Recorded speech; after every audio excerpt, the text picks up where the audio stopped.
অনন্ত স্বরূপ। এবং বেদান্ত দর্শন এটাই বলে যে আমাদের যে অন্তরাত্মা সে আসলে ব্রহ্মেরই অংশ, তারা অবিচ্ছিন্ন, তারা অভেদ্য। এবং জীবনের লক্ষ্য হচ্ছে এই একত্বকে উপলব্ধি করা।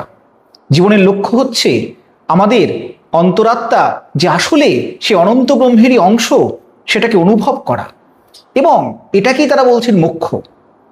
এবার কিভাবে আমরা সেই মোক্ষকে অর্জন করতে পারি?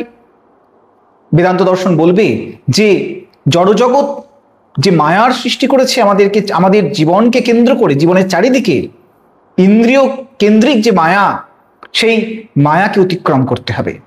তাহলে বেদান্ত দর্শন কিন্তু আমাদেরকে একটা স্পষ্ট পথ দেখায়, একটা আদর্শ জীবনের পথ, একটা পূর্ণতা অর্জনের পথ। সেই পূর্ণতা অর্জন কি? যখন ব্যক্তিগত যে আত্মা, সেই আত্মা যখন অনন্ত ব্রহ্মের দিকে এগোবে, সে ক্রমশ পূর্ণতা লাভ করবে, সে ক্রমশ পূর্ণতার দিকে এগোবে, পূর্ণতা অনুভব করবে নিজের ভিতরে। এবং ধীরে ধীরে সে বুঝতে পারবে যে জগৎ একটা অবিদ্যার মতো বিরাজ করছে, একটা ইলিউশন, একটা মায়া। যখন সে বুঝবে সে মায়া, ধীরে ধীরে সে মোক্ষের দিকে এগোবে, মোক্ষ লাভ করবে। কিন্তু অজ্ঞেয়বাদী দার্শনিক যারা রয়েছেন তারা কি মনে করেন?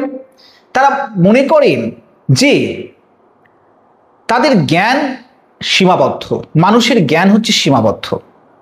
যেহেতু আমাদের জ্ঞান সীমাবদ্ধ, আমরা সব